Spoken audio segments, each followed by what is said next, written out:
In the heart of the city, where steel and glass towers pierced the sky, I sat in my corner office, the hum of success a familiar melody. The view from the 25th floor was a panorama of ambition, a testament to the life I carved out for myself. My phone buzzed, shattering the tranquility. The name on the screen sent a jolt through me. Evelyn, my mother. We hadn't spoken in years, not since I walked away from the chaos she called family. Emma, her voice trembled, a fragility I hadn't heard before. It's your father. He's gone. The words hit me like a freight train, knocking the wind out of me. What do you mean gone? I stammered, gripping the edge of my desk. He had a heart attack at work yesterday. The funeral is on Friday. Her voice cracked, and I could hear the muffled sobs of my sister, Chloe, in the background. Why am I only hearing about this now? I demanded, anger bubbling up. He's been gone for a day, and you're just telling me. We were in shock, Emma. It all happened so fast.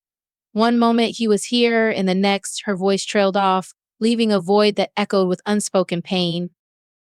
I took a deep breath, trying to steady myself. I'll be there, I said, my voice firm despite the turmoil inside me. As I hung up, memories flooded back. Dad had always been my rock, the one who believed in me when no one else did. He supported my dreams, encouraged my independence, and loved me unconditionally. Mom and Chloe, on the other hand, had always been a different story. Their world revolved around shopping sprees and social status, leaving little room for anything or anyone else. The funeral home was a sea of faces, some familiar, most not. I stood at the back, watching as Mom and Chloe played the part of the grieving widow and daughter. Their tears were real, but the performance was Oscar-worthy. I could hear snippets of conversations, whispers of financial struggle and uncertainty. Oh, Evelyn, if there's anything you need, Aunt Martha cooed, patting Mom's hand. I don't know how we'll manage, Mom sniffled, dabbing at her eyes with a tissue. Henry was our everything. He took care of us, provided for us. Now we're all alone. I clenched my jaw, feeling a familiar anger rise. Dad had worked himself to the bone for them, and now they were playing the victim card. I couldn't stand it. I had to get out of there. Outside, the cool air was a welcome relief. I took a few deep breaths, trying to calm the storm raging inside me. Dad had called me just a few weeks ago, his voice heavy with exhaustion. Just finished another double shift, he'd said. Got to keep the girls happy, you know? I should have said something, done something, but I hadn't, and now it was too late. Back inside, I endured the rest of the funeral, the weight of unshed tears pressing against my chest. As the last of the mourners filed out, Mom called out to me, Emma, wait, we need to talk. I followed her into the kitchen, where she turned to face me, her eyes filled with tears. Emma, I know things haven't been good between us.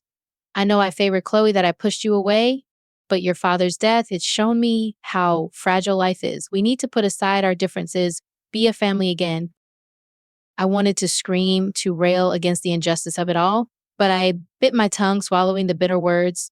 I'm not against reconciling, Mom, I said carefully, but it's going to take time. We can't just erase the past and start over.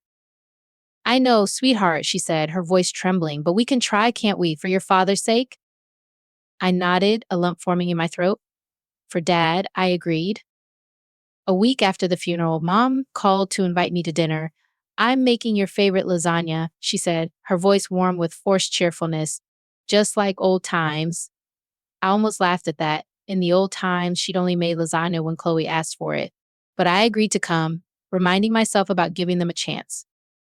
The house looked the same, but the absence of Dad's shoes by the door was a stark reminder of the void he'd left behind.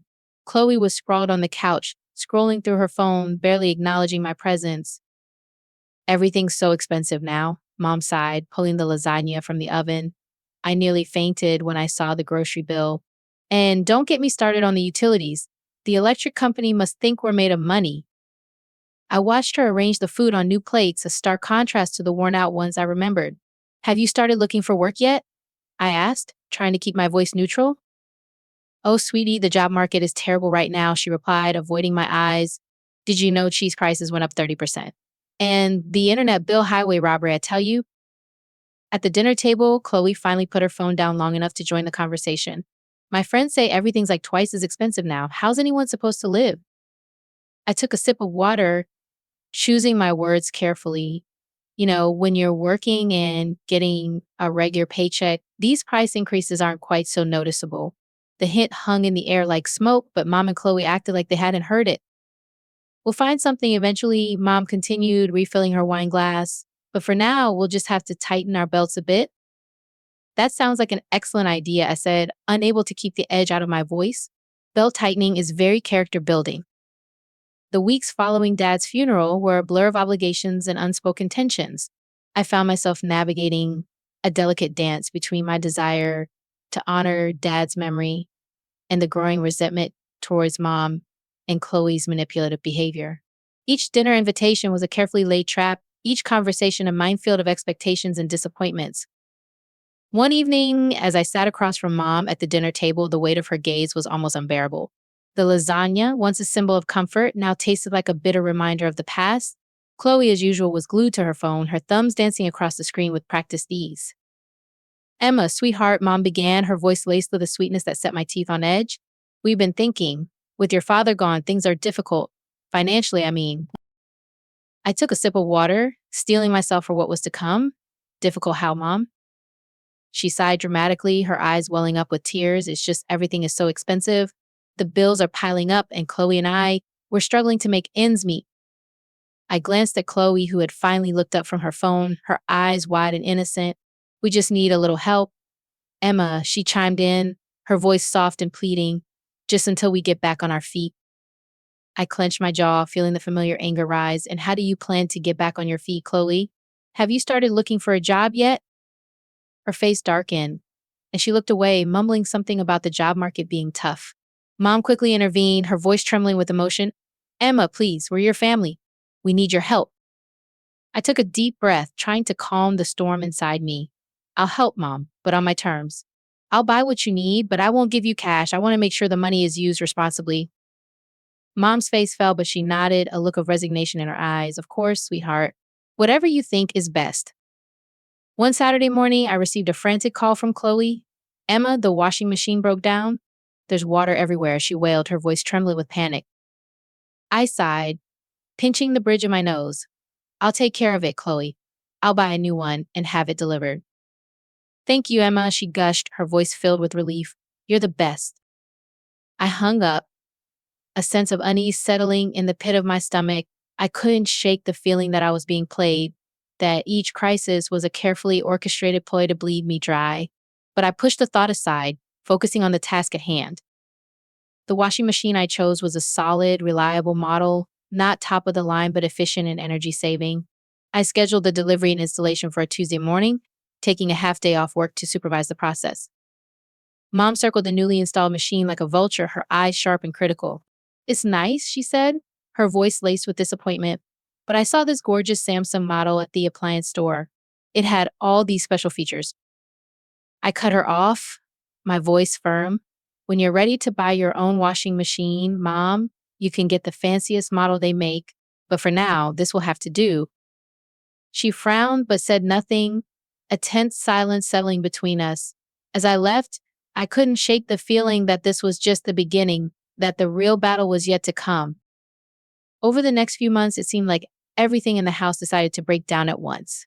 First, it was the refrigerator, then the dishwasher, then the coffee maker. Each time I made the purchases myself, paid the repair people directly, and kept meticulous records of every transaction. Mom would hint about how it would be easier if I just gave her the money, but I stood firm. I seen too many of Dad's hard-earned dollars go towards Chloe's shopping sprees and Mom's extravagant purchases. I wasn't about to let that happen again. One evening, as we sat down for dinner, Mom mentioned how the old sofa reminded her too much of Dad, how he used to fall asleep there watching TV after his long shifts. The cabinets were too painful to look at because they held his old magazines and books. I listened, my heart heavy with memories. Dad had always been the glue that held our family together, the one who smoothed over the cracks and filled the silences with his quiet strength. Now that he was gone, those cracks were widening, threatening to swallow us whole. "I'll replace them," I said, my voice steady despite the turmoil inside me. "The sofa, the cabinets, everything. We'll make new memories, Mom, better ones."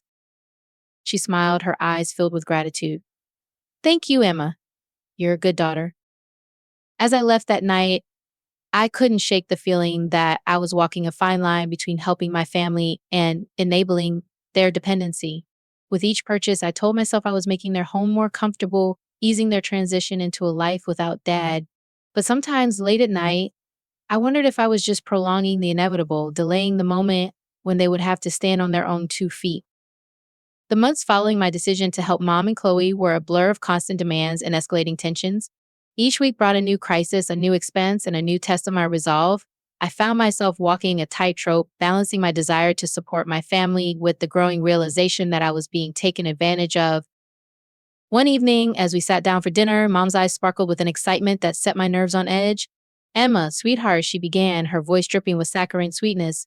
"Chloe has some wonderful news to share." I turned to Chloe, who was practically bouncing in her seat, her eyes shining with a fervor I hadn't seen before. "I got an interview," she exclaimed, her voice filled with genuine enthusiasm.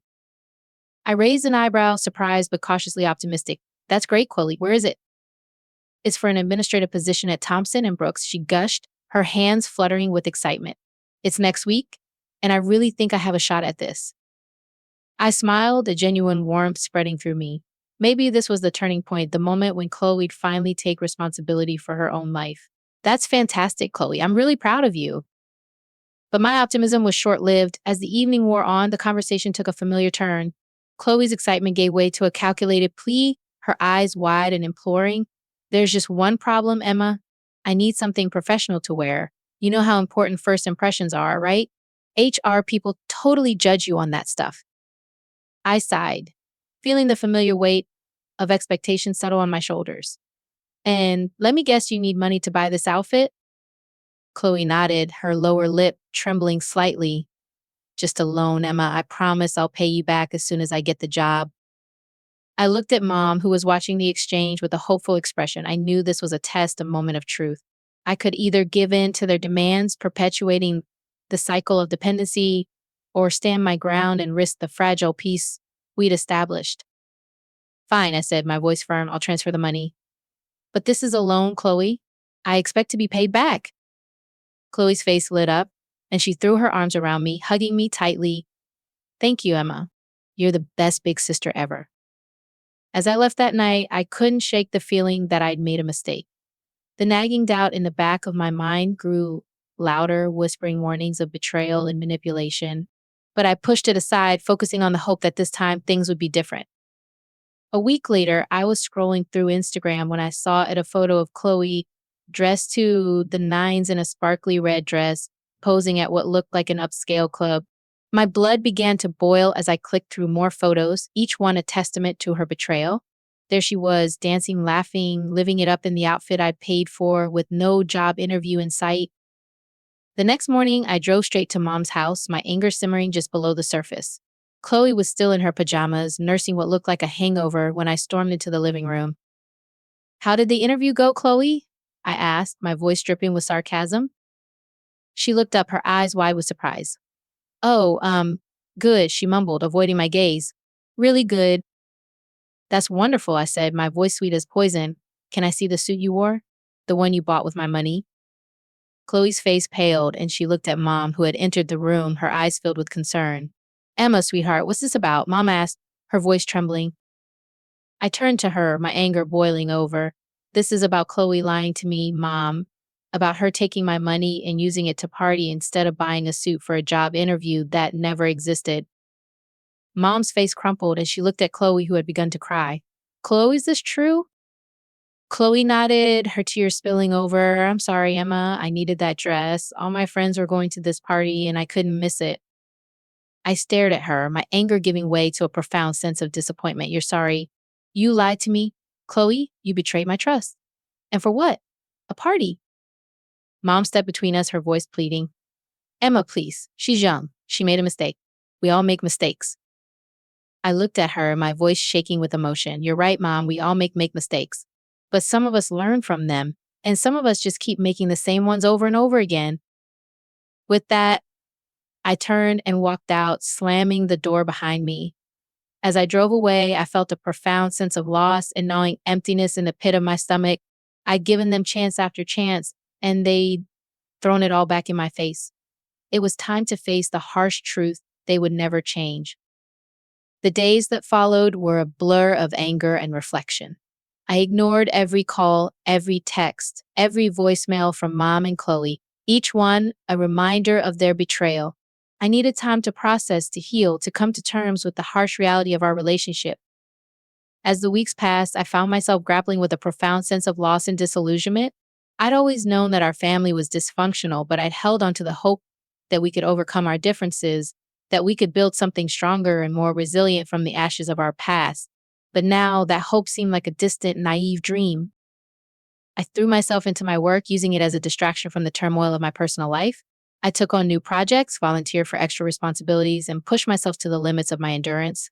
Anything to keep my mind off the gaping void in my heart. But even as I buried myself in my career, I couldn't escape the nagging doubt in the back of my mind. Had I been too harsh? Too unforgiving? Had I given up on them too soon? The questions gnawed at me, keeping me up at night and haunting my waking hours. As the first snow of December began to fall, I found myself standing at a crossroads, torn between the desire to protect myself and the lingering hope that maybe, just maybe, there was still a chance for redemption. Little did I know the true test of my resolve was yet to come. I was sitting in my apartment reviewing end-of-year reports when the doorbell rang. I hesitated, my heart pounding in my chest. I wasn't expecting anyone, and the thought of facing another unexpected visitor filled me with anxiety. But as I opened the door, I found myself face to face with Mom, wrapped in Dad's old winter coat. "Emma," she said softly, her voice barely above a whisper, "can we talk?" I hesitated, torn between the desire to protect myself and the lingering hope that maybe, just maybe, there was still a chance for redemption. The sight of Dad's coat, worn and familiar, tugged at my heartstrings. I stepped aside, allowing her to enter. Mom settled onto the couch, her eyes filled with a mixture of hope and trepidation. Chloe peeked out from behind her usual bravado replaced with a subdued uncertainty. "Christmas is coming," Mom began, her voice trembling slightly. "Your father always said holidays were for family." I nodded, a lump forming in my throat. Dad had always been the glue that held our family together, the one who insisted on the importance of tradition and togetherness. Even in the midst of chaos, he had been a beacon of stability and love. "We miss you, Emma," Mom continued, her voice filled with emotion. "The house feels empty without you. We want to try again to be a real family." I looked at them, my heart aching with a mixture of longing and caution. I wanted to believe them, to trust that this time would be different. But the wounds of the past were still fresh, and the memory of their betrayal lingered like a bitter aftertaste. "I want to believe you," I said, my voice steady despite the turmoil inside me, "but actions speak louder than words. I need to see that you're both committed to change, to growth. I can't just forget the past and move on." Mom nodded, her eyes filled with determination. "We understand, Emma, and we're willing to do whatever it takes to prove ourselves to you. We want to build something new, something stronger." Over the next hour, we talked for what felt like the first time in years. Mom shared stories about Dad that I'd never heard before, painting a picture of a man who was flawed but fiercely loving. Chloe showed me pictures from her actual job search, her eyes shining with a newfound sense of purpose and determination. As I listened to them, I felt a glimmer of hope begin to flicker in the depths of my heart. Maybe, just maybe, we could build something new from the ashes of our past. Maybe we could learn from our mistakes, grow stronger, and forge a new path forward. But even as I allowed myself to hope, I remained cautious. I knew that the road ahead would be filled with challenges and setbacks, that the journey towards healing and reconciliation would be a long and winding one.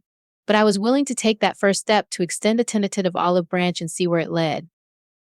A few days later, as I sat at work, my phone buzzed with a notification from my bank app. My heart sank as I saw the charges, hundreds of dollars spent at high-end clothing stores, all within the last hour.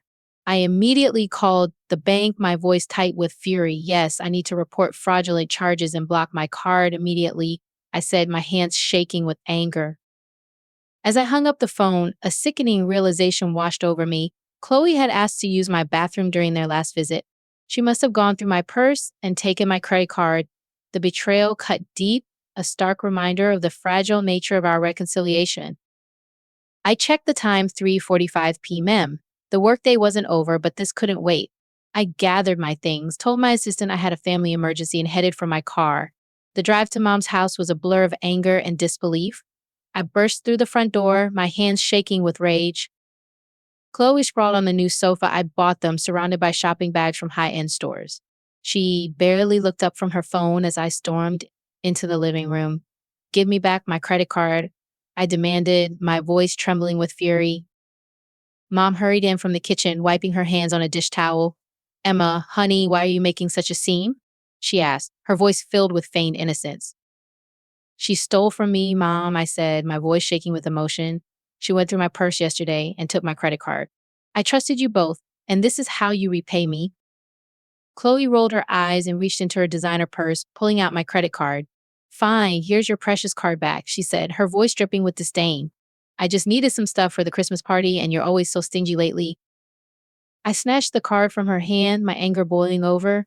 "Stingy? I bought you an entire house worth of appliances and furniture, and you repay me by stealing? Don't call your sister a thief, Mom," I said, my voice shaking with emotion. "She is a thief, and you're defending her actions like it's perfectly normal." Mom's face flushed with anger as she stepped between us, her voice trembling with rage. "How dare you speak to us like this, Emma? After everything we've been through, everything we've done to make amends." I looked at them, really looked at them, and saw the truth staring back at me. They were never going to change. They were never going to take responsibility for their actions, never going to grow and learn from their mistakes. They were content to live in a world of denial and manipulation, and I was done being a part of it.